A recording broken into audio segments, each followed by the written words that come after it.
Welcome to AI Goes to College, the podcast that helps higher education professionals navigate the changes brought on by generative AI. I'm Dr. Craig Van Slyke, and I host the podcast along with friend, colleague, and co-host Dr. Robert E. Crossler. Combined, Rob and I have over 40 years of experience in higher education, serving in roles ranging from adjunct faculty to dean.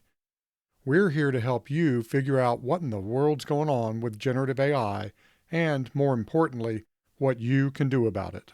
Welcome to a new episode of AI Goes to College. As always, I'm joined by my friend, colleague, and co-host Robert E. Crossler, Ph.D., from Washington State University, and I'm Craig Van Slyke from Louisiana Tech University, although this podcast is affiliated with neither of our employers.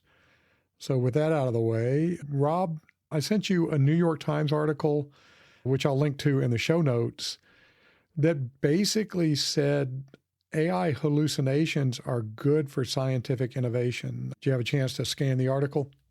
Yeah, I read it, and it wasn't surprising to me. It really seemed to double down on the idea of ideation, and that when you're coming up with ideas, and no idea is a bad idea. And if that causes you to think about things differently and to brainstorm things differently, even if it's not 100% correct, given the expertise that scientists have in whittling down ideas and getting to what truly is the truth, if you will, if we can change our thinking and get more ideas on the table, it seems to be a good kind of hallucination, if you will. There's an interesting bit of nuance here, I think.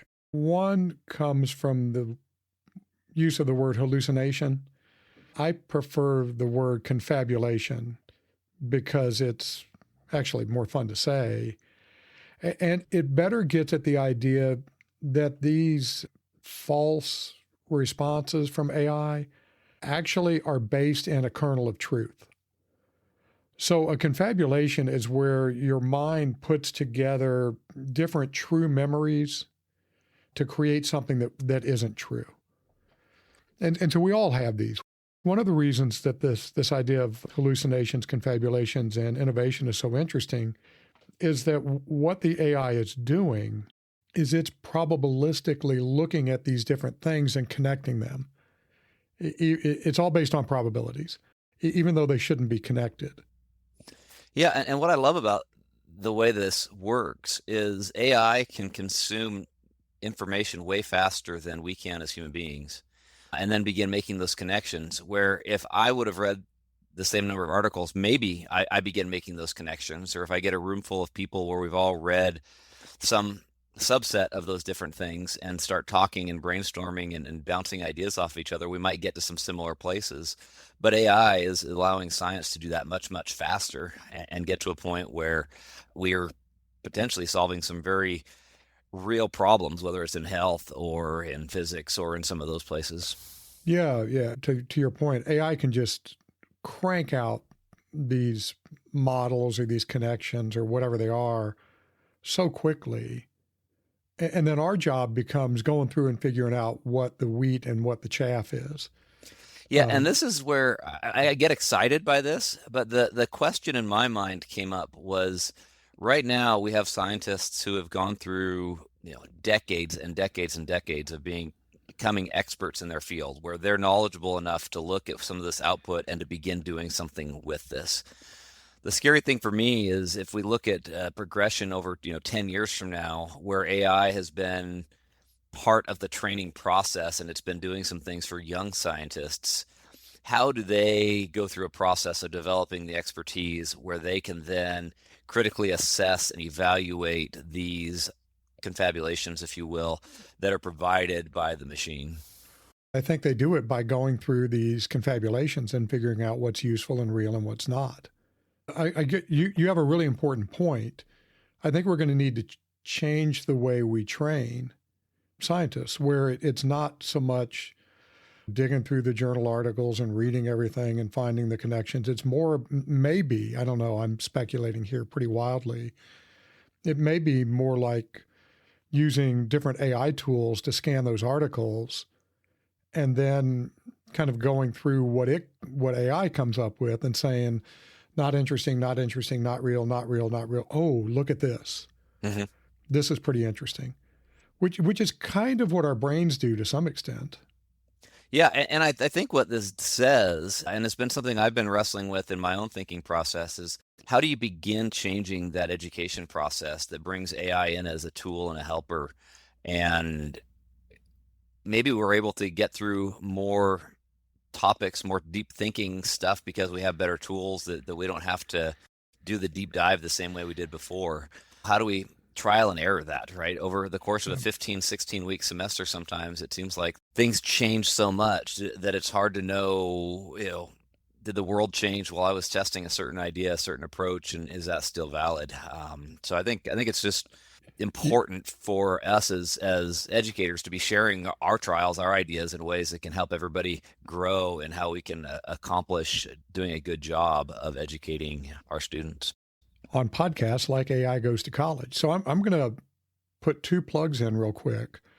One is all you listeners, if you're doing interesting things with AI, whether you're on the administrative side of things or on the teaching side of things and the scholarship side of things, we would love to hear from you. Craig at AIGoesToCollege.com, because one of the changes that we're going to make in the coming year is to have guests on occasionally. We want to bring in more ideas and more people. So if you're interested, let us know. We've already got a couple of possibilities lined up that are doing some really fascinating things with AI, and we'd love to hear from you. The second thing is we're going to mention two tools. Why is that so hard to say? Two tools at the kind of latter segments of this episode that kind of get at how we might start to change the way that we educate our students and how to think. Last thing I want to say on this, and then Rob will see what else you have to say on it, is there's an old quote that I have not been able to track down the origin of. And that's something along the lines of innovation lies at the intersection of previously unconnected ideas. And that little quote has been kind of a driving force in my life. And I think this gets at part of what's going on with these hallucinations or confabulations. AI is connecting these things that we wouldn't connect and coming up with ideas. And like you mentioned ideation, one of the things about ideation is a lot of the ideas are complete crap. But that's okay. 99 bad ideas and one good idea is still really, really good, especially if you can go through those 99 ideas pretty quickly. Anything else on this, Rob? Any other thoughts? No, I think you hit the nail on the head. The whole idea of 100 bad ideas and you have the one good one in there.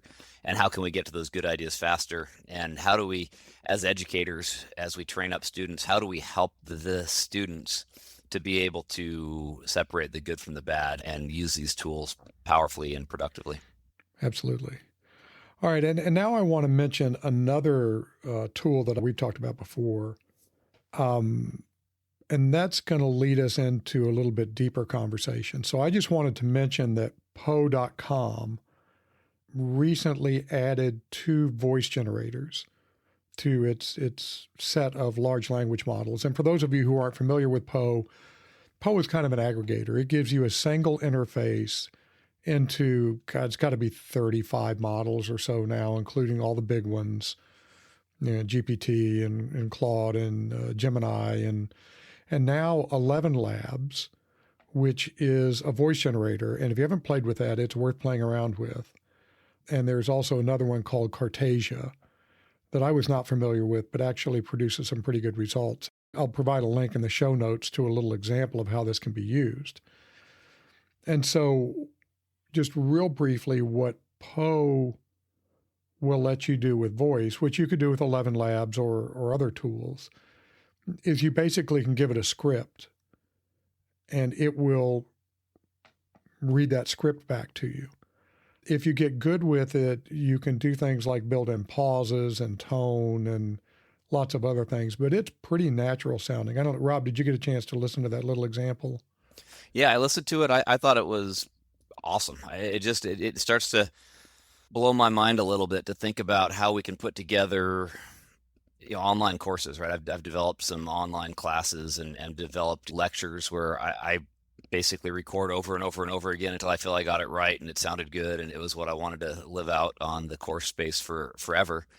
And now I think you can begin putting those tools in the hands of everyone, even someone who may not be the best orator or the best speaker, but they're brilliant and they can put together thoughts that can be helpful. We've, in some ways, made their knowledge more accessible to students, to others in the world. Yeah, absolutely. I don't know if Poe has this, but in 11 Labs, you can clone your own voice, too, if you wanted to make it in your voice. You can also have fun voices. They've got different accents and, they've got old-time radio guy. And so it's kind of interesting to play around with. But the reason I wanted to bring it up today is not because it's any new capability of AI overall. It's that now it's part of Poe. And one of the great things about Poe is they've got a new pricing plan. I think for $10 a month, you can get access to all these different models. Now, there's some limitations on how much you can use it. And the pricing is very opaque. It's kind of hard to understand.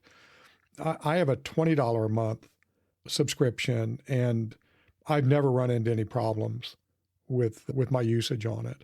And then they go up from there. You can pay quite a bit of money for it.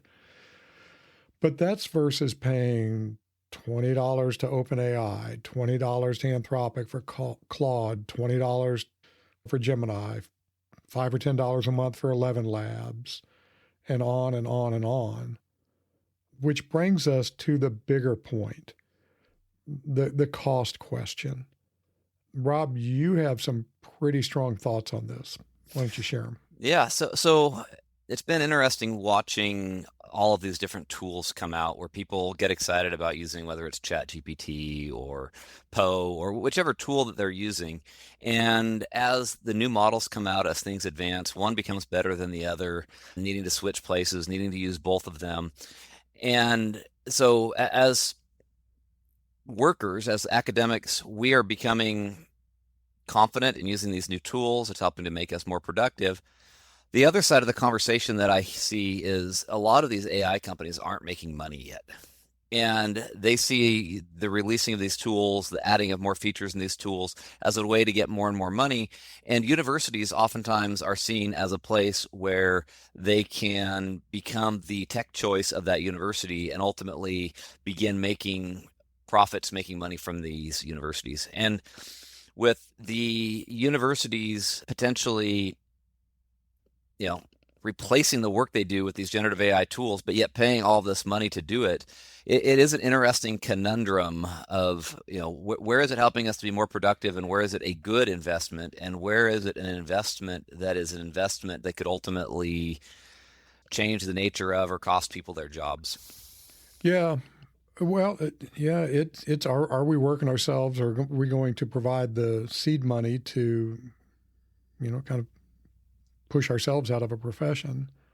And the other thing too is, and I was thinking about this parallel this morning, and that is, there was a time when universities all hosted their own mail servers. So you'd have, at Washington State University that had their own mail server, and then cloud mail servers became good, right? We have Google, we have Microsoft, we've got, different companies that provide mail. And eventually universities got out of we provide mail support service and outsourced it to these third-party vendors and started paying the Microsofts of the world money to provide email accounts to everybody, and then cloud storage and some of those sorts of things. And those same players are creating these AI tools, whether it's Microsoft's AI tool and Copilot or Gemini with what Google's doing. And I have yet to hear anyone make a compelling argument that a university should just double down on any individual one of these AI tools, because nobody knows which one's the best one, which one's pros and cons. They're all out there. And the process to ultimately decide which one is going to be paid for as a university subscription, the parallel to the mail server is, is that the right direction? And how does a school pick who the winner is, if you will? And are we at that place? So I think there's a lot to be critical of and to think about as far as from an institutional perspective, what tools to lean into and where to start giving institutional money to provide these, which are great, but ultimately at what cost? Yeah, and maybe it's best to just kind of relax a little bit and see how these tools converge. Because I think over time, their capabilities are going to converge around the 75 or 80% of the capabilities that we really care about. I mean, I've become a lot less excited about some of these new announcements, like whatever are they calling it, O3 for OpenAI. I mean, it's kind of like, the 4.0 works really well for me. So I think we're going to see these announcements, these developments, maybe push the edges. They call them edge models. But normal folks like us are going to, well, that's probably a stretch. People even less normal than, I don't know, I'm just going to stop. Other people, the people that aren't really, really at that cutting edge, may not care. Well, I think what you're getting at is kind of like when Apple releases a new iPhone or a new iOS. Oftentimes, it's a minimal step from what it did before. And some people like to have the latest and the greatest, and they're going to go and use it. But for most people, the one that they're on is probably just fine, unless their phone needs to be replaced, and then you make the leap. So it seems like a similar sort of place where we'll get to eventually. But right now, it seems there's so much hype that every time something new drops, it's potentially world changing. Yeah, well, and we just experienced 12 days of hype from OpenAI, which I found pretty underwhelming, actually. But that's a conversation for another day. So yeah, it might be time just to relax a little bit on this. I think the good news is as the edge models get better and better, I think the AI companies are going to provide better access to the non-edge models, which could be good for our students overall. What I would encourage, and this is kind of where I've gotten to as I think about bringing students along, is for decades in information systems, we've been doing research about technology adoption and the use of new technologies. And it comes down to 3 or 4 factors that lead to the successful adoption and use of technologies. One of those is self-efficacy, people's confidence in their ability to use the tools. So how do we build confidence in being able to do jobs using these particular tools? And then how do we make that easy to use is another key component, usefulness. So I think if we step back and we utilize a good tool and we ensure that students are finding ways to build confidence and recognize how easy it is to use these tools, then whatever direction things go, that skill set, those traits that people develop will actually pull them forward to wherever the technology takes us. Well, I'm going to draw a kind of strange parallel or analogy here. It's kind of like going out and investing in better pots and pans and knives when you don't know how to cook. I mean, you can give me the best cooking implements in the world, and my grilled cheese is still going to be my grilled cheese because I don't know what I'm doing. I think we're kind of at that stage for most people with AI, is we are not pushing its capabilities. And so we really should just kind of chill out a little bit on these constant announcements and just kind of learn how to use the basic tools first. What percentage of take the average user, what percentage of the capabilities of Excel do you think they use? Probably about 5. 5, yeah, But Excel is amazingly useful, even if all you know is at 5 or 10%. So I think maybe that's the mindset we need to develop. All right, let's talk about, this might end up in the title, is AI the death of education? So Rob and I had a little email exchange about this. So Rob, why don't you lead our discussion here? So I've seen a number of articles that people writing that say can replace education, that there's tools that people can really go down the path of self-learning where the AI tools adapt, and this is all done. I think I read an article about a high school where 2 hours a day students were spending their time with AI tools and learning as much as they would learn, in a complete lecture-based system. And it made me think, well, holy cow, is it the death of education, right? That was the nature of what they were trying to get to. But then I put my critical thinking hat on, and I think about the students that I've had come through my classroom, and I have some where this approach would be awesome, right? They are going to succeed in whatever that they do. And let's say that's the top 20%, making up numbers. But the other 80%, oftentimes, you have to drag them. You have to pull them through the process. And active learning is a great way to do that, to get them engaged in the learning process and to ensure that they truly learn how to apply and to do. And I don't see most students, anyways, thriving in a place where they don't have a person, an instructor who's well equipped in helping students through the learning process to bring them along on that journey, to get them to the finish line of really what do they hope they would learn and apply what they learn. So I see instructors being supported by AI and using AI as a tool in the classroom, but is it going to be the death of education?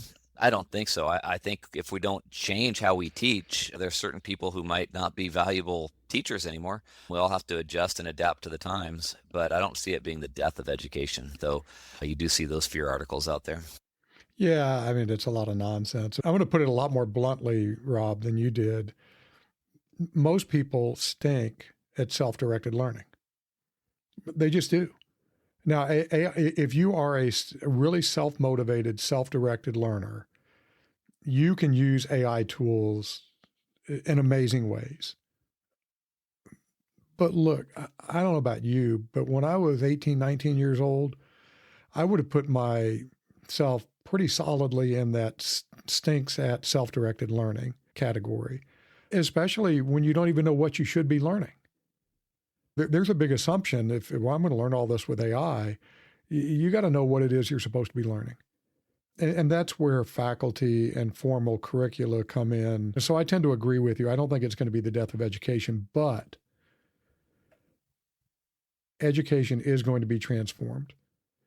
It's not going to be the same old thing. We're going to have to come up with new ways to engage students. And I know you're doing this, and I'm trying to do this. We're trying to get them to use AI in their active learning to learn course content. And I think that's the way to go. Embrace it as a learning tool. Yeah, and what gets me excited about it is one of the things I've heard since I've been an instructor, so going on 20 years now, is that students need to be better critical thinkers, and students need to be better at the softer skills of presenting. And in many ways, AI and what AI can do for you lets you push students on their critical thinking skills, because that's what's going to separate a student who enters the workplace with AI at their fingertips is how do they critically apply this and think about it and make themselves a better employee because they have access to these tools. And a lot of that's going to come down to, if AI can put a super perfectly written document together, the skills of being able to present that information, to sell that information in face-to-face conversations becomes even more important. And if the focus then pivots from how do I write a document that is compelling and good to how do I actually talk about this in a way that captivates people's attention and gets them excited about the new opportunities that we've been able to put together, I think it's just going to prepare our students even better to step out into the marketplace and succeed. Well, you've touched on a lot there, so I want to see if I can kind of expand on a couple of things you've said. One is about critical thinking. Students definitely we all need to be better critical thinkers. That's a key skill for anybody that and has been for a long time. Anybody that's going to engage in any kind of knowledge work or try to have a good life. AI can definitely degrade students' critical thinking skills. Absolutely. But it can also greatly enhance their critical thinking skills. It depends on how it's used. And well, I think that's up to the instructor, right? If we think about the role of the instructor in the process is how do we push their critical thinking skills in a place where they can have a beautifully written something in 30 seconds. Yeah. Or and this is the second point. Nice lead in to my second point, by the way. I still am a big fan of this kind of 80% mindset. For anything complex at all, AI is not going to produce a 100% great document. And it's not going to be able to do that for a long time because it lacks the context. But it can get it 80% of the way there for a lot of things. And then our job becomes, how do we use our critical thinking skills to contextualize this to the particular problem, to the particular individuals we're trying to reach in whatever the communication is, the particular question we're trying to answer. How do we put that polish around it? And so I think that's the way we want to really try to direct students, is to get that 80% mindset. The other thing, and you wrote in the email, you mind if I quote you? Quote me away, Craig. I drag many students to the finish line of learning. The finish line of learning. I feel like I'm gonna read this differently. I drag many students to the finish line of learning. If left to their own devices, they would do the minimal possible, get the B, and move on. And I think that's right. And I am not denigrating current students, because I did the same thing in more undergrad classes than I'd like to admit. Get the B and move on. If that's what you want to do, you're not going to use AI very effectively. And our job as faculty members is to make sure that they can't use AI to just get the B and move on without learning anything. But I think the bottom line here, if I can kind of wrap it up, is AI is not the death of education, but education is going to change because of AI. Couldn't have said it better myself, Craig. All right. Then let's move on to some interesting new tools, both of which are from Google.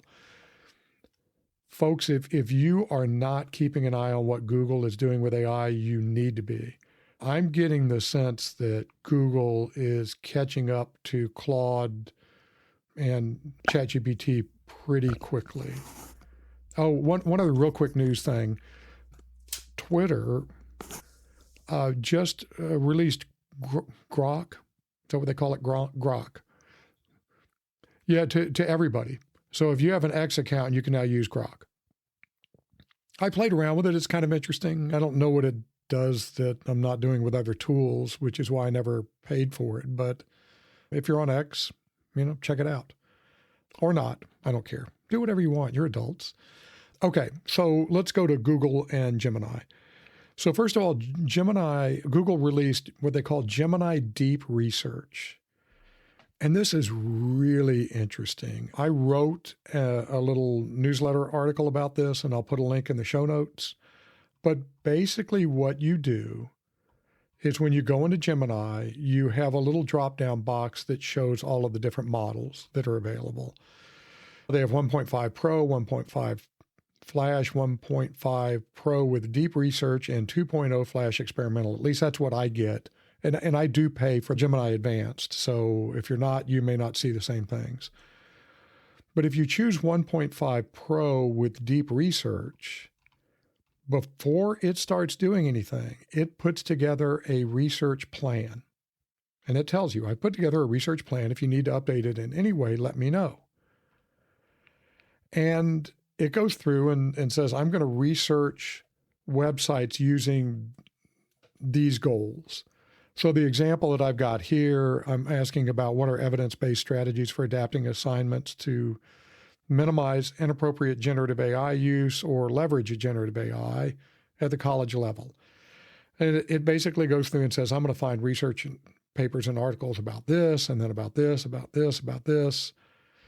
And in this particular case, it gives me 6 different things it's going to do. Then I'm going to analyze the results, and then I'm going to create the report. Then it goes through and it starts doing its thing. And it's really interesting. So it shows you on the right-hand side of the screen what it's doing, and then gives you a little progress circle over on the left-hand side, but basically says, go do other stuff if you want to. Because it takes it 3 to 5 minutes to do its thing. And what it does is it's continuously trying to refine its analysis, going out and browsing the web, doing different things. And then when it's done, it creates a report.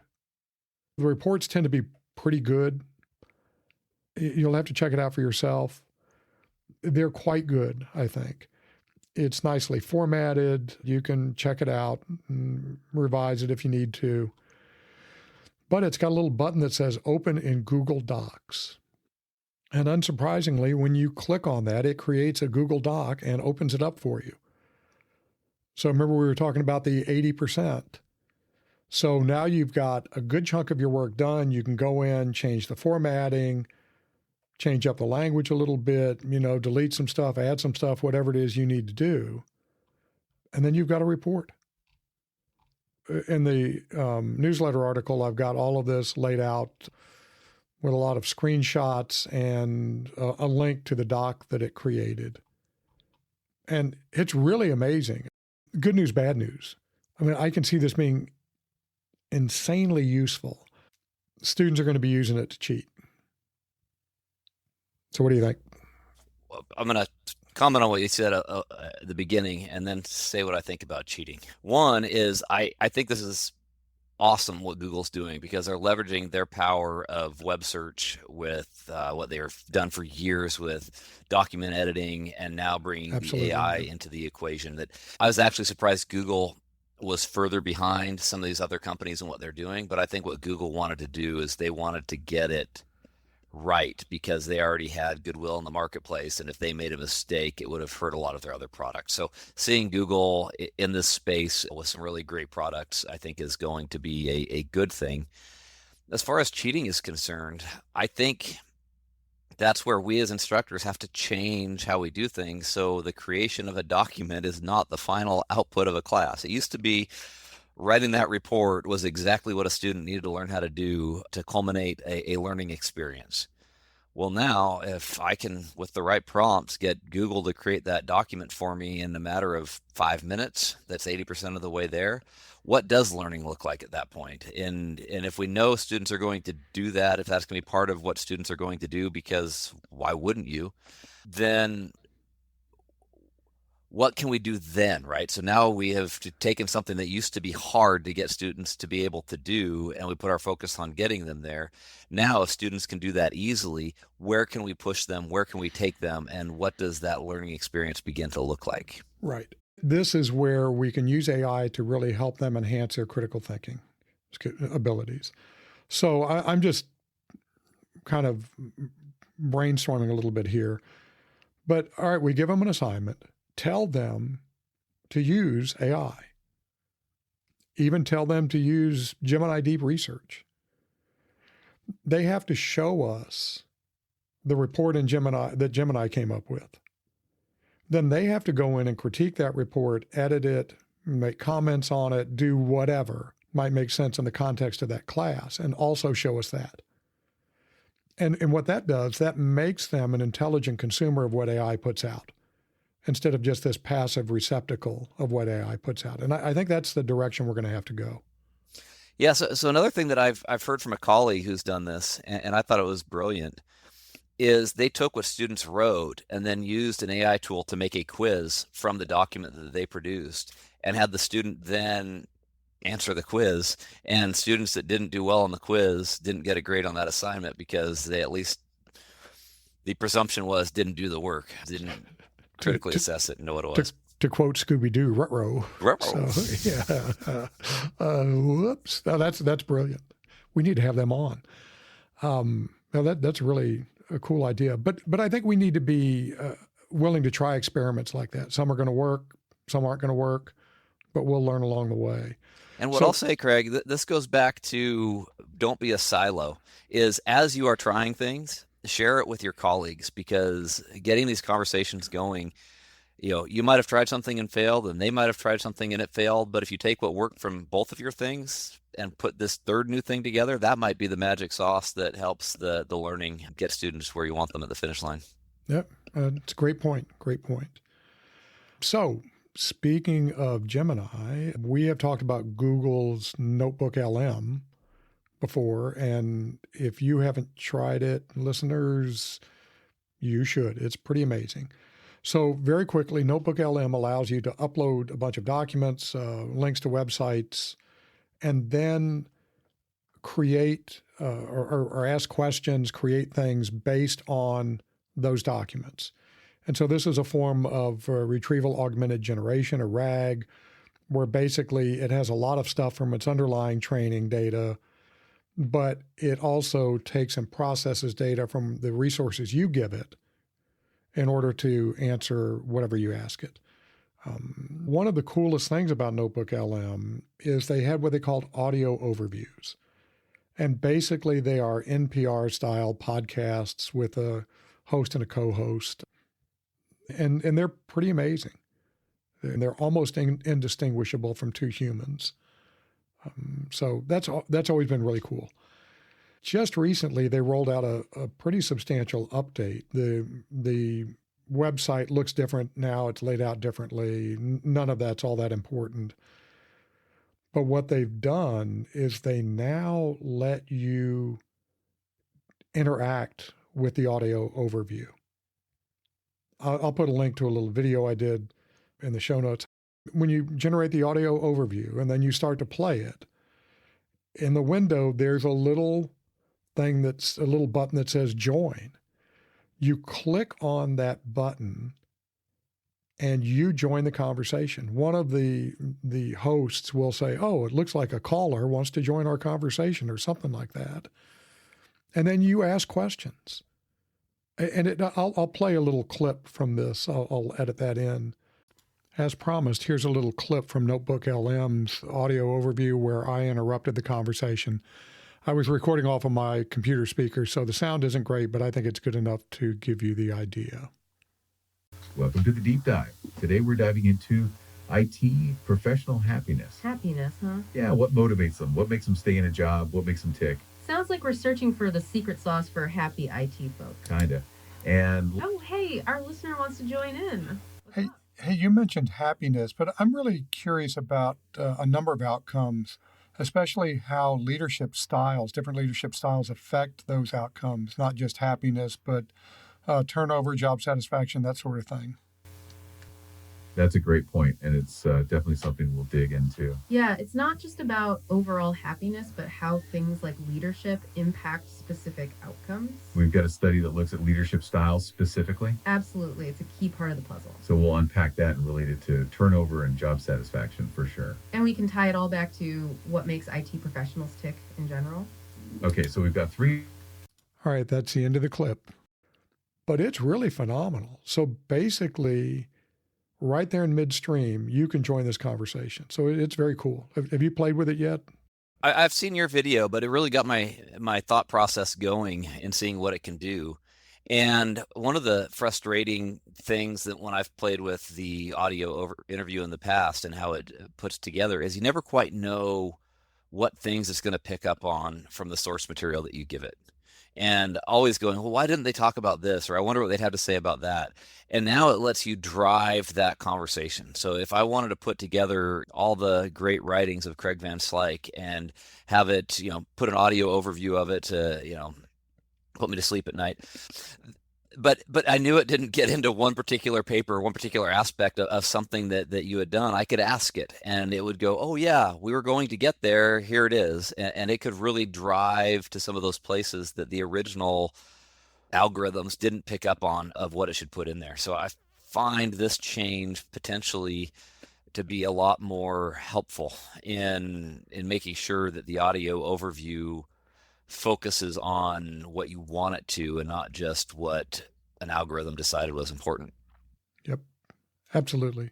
Yeah, and I think the other thing I want to add here is that Google is really pushing the envelope on this. And they do it kind of behind the scenes. I didn't realize this update had come out until I went, I used NotebookLM to kind of get some ideas on my doctoral seminar. So I was loading the readings in for another week. And it was just different. So it's very cool. Check it out. Like I said, there'll be a link to a very low-tech Loom video. It's not anything polished, but it'll give you the idea. And if you haven't checked out NotebookLM, all the cool kids are, you should too. All right, we've covered a lot of ground today, Rob. Anything else? No, I think we've touched on a lot. I'll wrap up with wishing everyone a phenomenal 2025. I hope this new year is great for everyone, and I look forward to everything that's going to happen in the world of generative AI this year, and look forward to talking with Craig about some of the cool things that are possible because of it. That's right. And we don't know what it's going to be, but it's going to be something. So we would like to ask for your help. If you would please share this episode and this podcast with your friends and colleagues. Easiest way to do that is to send them to aigoestocollege.com/follow, and there'll be links for all kinds of podcast players there. And I would like to close with echoing Rob's wishes for a fantastic 2025. All right. Talk to you all next time. Thanks. Thanks for listening to AI Goes to College. If you found this episode useful, you'll love the AI Goes to College newsletter. Each edition brings you useful tips, news, and insights that you can use to help you figure out what in the world is going on with generative AI and how it's affecting higher ed. Just go to aigoestocollege.com to sign up. I won't try to sell you anything, and I won't spam you or share your information with anybody else. As an incentive for subscribing, I'll send you the Getting Started with Generative AI guide. Even if you're an expert with AI, you'll find the guide useful for helping your less knowledgeable colleagues.